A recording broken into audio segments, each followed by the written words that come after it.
covering the Northern Bahamas? You're watching the Bahamas Tonight, Northern Edition. Welcome back. The Junior Junkanoo Parade is just over a week away and schools are gearing up for this big show. Lewis Yard Primary is one of 9 schools that will be participating in the primary school division. J. Philippe has more. Junkanoo is certainly in the air, and we're here at Lewis Yard Primary, where the school is putting in their final preparations as they prepare for Junior Junkanoo that takes place next week Saturday, January 26th on Pioneers Way. The sounds of cowbells, goatskin drums, and colorful costumes will all be on full display during the upcoming Junior Junkanoo Parade.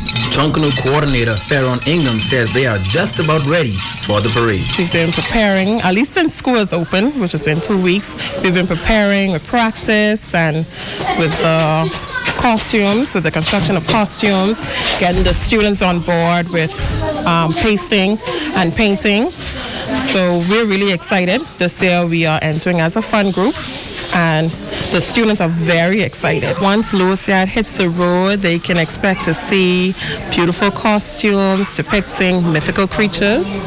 Our theme is mythical land. So unicorns, fairies, dragons, you know, those the most popular and most popular characters, mythical characters with children. So they expect to be very attractive. Some of the students at Lewis Yard Primary are extremely excited about Junior Junkanoo this year. They are looking forward to the parade. We have plenty beautiful costumes. Our dances are good, so they expect to win. It's going very well. We're doing our dances and it's going very good. And I think we're ready to win. Rashid Williams says he's more than happy to finally be able to perform for the upcoming Junior Junkanoo Parade. I am super excited. I know I'm going to enjoy doing Junior Junkanoo because it's always been my passion and my way of life. I'll be shaking the cowbells and everybody's going to hear me and the rest of the school, and I believe we're going to win. Lead choreographer Kelisa Kemp has been working with the dancers for a few weeks now. She says practice sessions have been progressing each day. Practice has been going excellent. Honestly, there are some days when I feel overwhelmed, and if it's because of the students, I look on their faces, I see the excitement in their faces. I see some of them during their break time period, during their lunchtime period, they are practicing by themselves. So all of that is telling me that the kids are ready. It's also telling me that they are ready to take their moves to the streets, and practice, like I said, has been going pretty awesome, and I'm very much confident that we will do well on that day. I'm J. Philippe, ZNS Network News.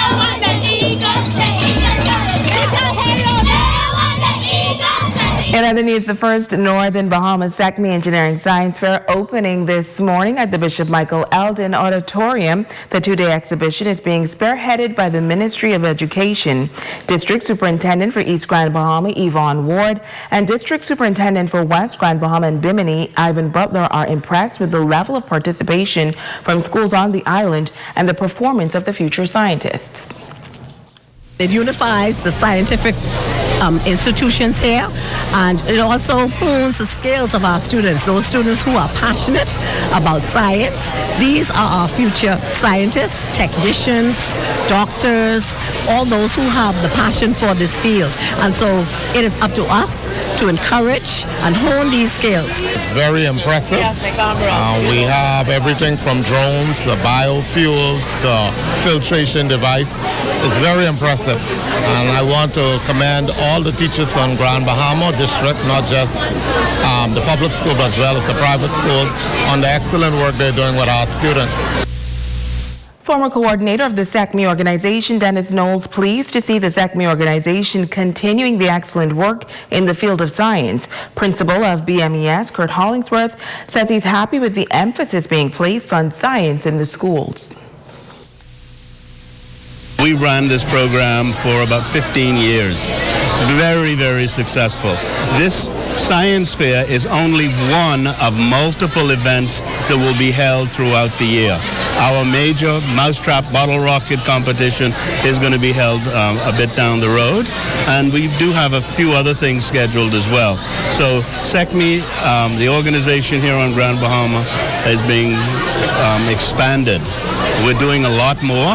with a lot more schools and a lot more kids.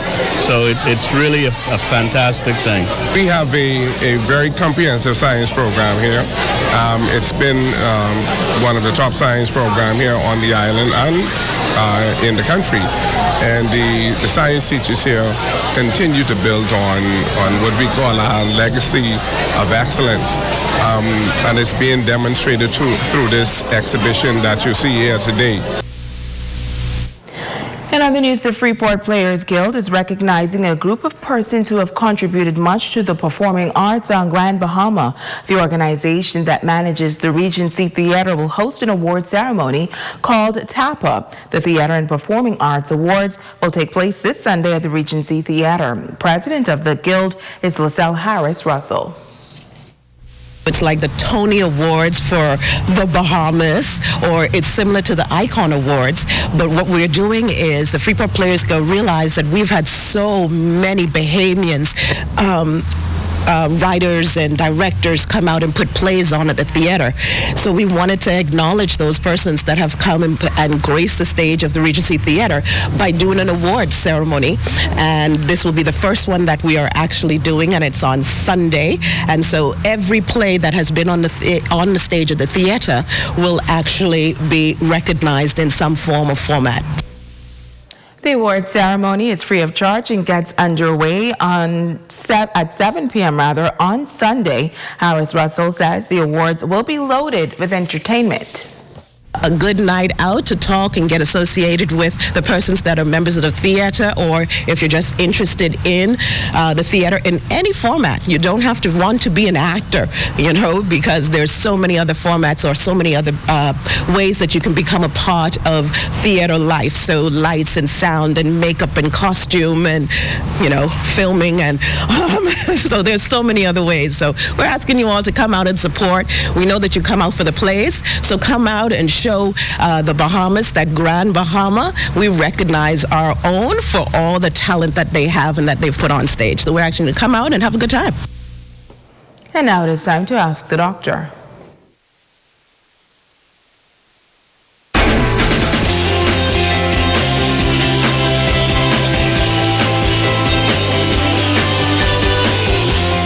Welcome. Monica asks, Dr. Pratt, I've been feeling quite under the weather these past few days. I have a slight fever, both my stomach and my head hurts, and I have a bad cough. Since it is flu season, I'm worried that I may have caught the flu. Are these symptoms of the flu? And what should I do if I have it? The symptoms that you are describing sure does sound like the flu. And thanks for sending in your question. Influenza, commonly called the flu, is a viral infection that attacks your respiratory system. At first, the flu may appear to be a common cold, but unlike the common cold, it tends to come on suddenly. Common signs and symptoms include fever over 100 degrees Fahrenheit, aching muscles, particularly in your back, arms, and legs, chills and sweats, headache, dry cough, sore throat, fatigue, and nasal congestion. There are various things that you can do to prevent the flu. Your best defense is to receive an annual vaccination. Because the influenza vaccine is not 100% effective, it is also important to take other measures to reduce the spread of the infection, such as washing your hands frequently and containing coughs and sneezes. If you do get the flu, here are some things that you should do. Stay home and rest. Drink lots of fluids. Water and juice are best. Wash your hands often and take over-the-counter cough medicines. I'm Dr. Monique Pratt, and this has been Ask the Doctor. Stay with us. Rumiko Knowles has a check on sports when we come back.